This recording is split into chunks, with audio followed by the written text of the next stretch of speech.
সামনেই 21শে জুলাই, আর 21শে জুলাই নিয়ে জটিলতা কিন্তু এখনো কাটছে না। হাইকোর্টের দ্বারস্থ এবার হয়েছে কালীঘাট তৃণমূল। 21শে জুলাইয়ের সভা করার অনুমতি চেয়ে হাইকোর্টে মামলা করল কালীঘাট তৃণমূল। মামলা করেছেন তৃণমূল সাংসদ ডেরেক ওব্রায়েন। কালীঘাট তৃণমূল এবং ঋতব্রত তৃণমূলের মধ্যে 21শে জুলাই নিয়ে ইতিমধ্যেই কিন্তু দড়ি টানাটানি শুরু হয়ে গিয়েছে। আপনারা জানেন, কালীঘাট তৃণমূলের পক্ষ থেকে তারা ভিক্টোরিয়া হাউসের সামনে এত বছর ধরে যেখানে তারা সভা করেছেন সেখানে তারা সভা করার আবেদন জানিয়েছিলেন, কিন্তু একেবারেই নাকচ করে দিয়েছে সরকার, অনুমতি দেয়নি পুলিশ। আর এবার মামলা গড়ালো হাইকোর্ট পর্যন্ত, যেখানে 21শে জুলাই নিয়ে কালীঘাট তৃণমূল এবার কলকাতা হাইকোর্টের দ্বারস্থ হয়েছে, যেখানে 21শে জুলাইয়ের সভা করার অনুমতি তারা চেয়েছে। মামলা করেছেন তৃণমূল সাংসদ ডেরেক ওব্রায়েন।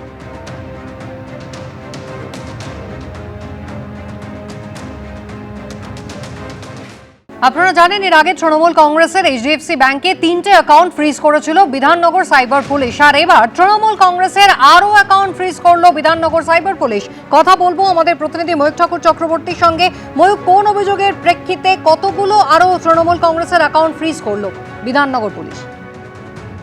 দেখো, কিছুদিন আগে জয়নগরের বিধায়ক তিনি একটি অভিযোগ করেছিলেন এবং তার প্রেক্ষিতে বিধাননগর কমিশনারেটের যে সাইবার পুলিশ তারা তদন্ত শুরু করেছিল, এবং সেই তদন্তের প্রেক্ষিতে যেটা জানা যাচ্ছে এখনো পর্যন্ত যে আরো 4টে অ্যাকাউন্ট তৃণমূল কংগ্রেসের সেটা ফ্রিজ করা হয়েছে, এবং এটা এইচডিএফসি ব্যাংকে 4টে অ্যাকাউন্ট ছিল।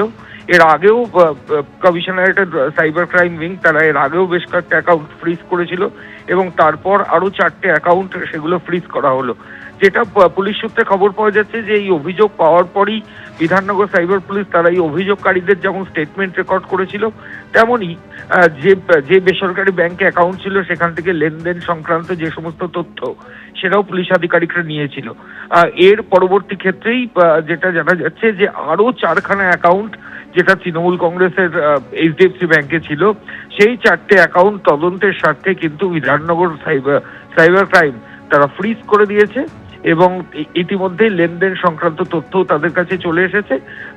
তারা তদন্ত করছে যে কোথা থেকে টাকা এসেছে এবং যে টাকার যে উৎস কি সেগুলোই মূলত তারা তদন্ত করে দেখছে। ময়ূক, ধন্যবাদ।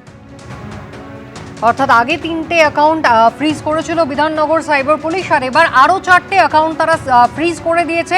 ইতিমধ্যেই ব্যাংকের নথিপত্র কিন্তু পুলিশের হাতে রয়েছে, আর এই নিয়ে তারা কিন্তু তদন্ত শুরু করছে।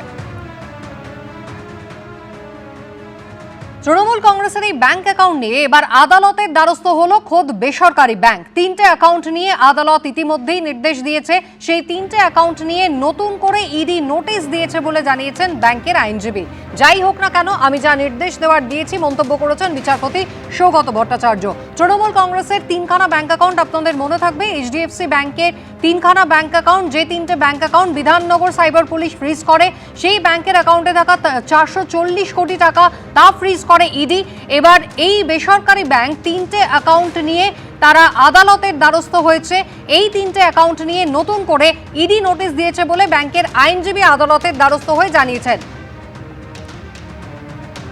আর গতকাল একেবারে কালীঘাট তৃণমূলকে কিন্তু শর্ত সাপেক্ষে কিছু ছাড় দেওয়া হয়েছিল, যেখানে ইতিমধ্যেই স্পেশাল অফিসার নিয়োগ করেছে কলকাতা হাইকোর্ট। স্পষ্টই জানিয়ে দেওয়া হয়েছে তাদের দৈনন্দিন খরচা, আইনি যে খরচাপত্র এবং স্পেশাল অফিসারের জন্য যে প্রয়োজনীয় সম্মাননা, সেই সমস্তর জন্য তারা চেক বাবদ তাদের টাকা তুলতে পারবেন, কিন্তু সেক্ষেত্রে অনুমোদন লাগবে স্পেশাল অফিসারের। আর তারপর দিনই দেখা যাচ্ছে এবার ব্যাংক কর্তৃপক্ষ তারা কিন্তু আদালতের দ্বারস্থ হলো।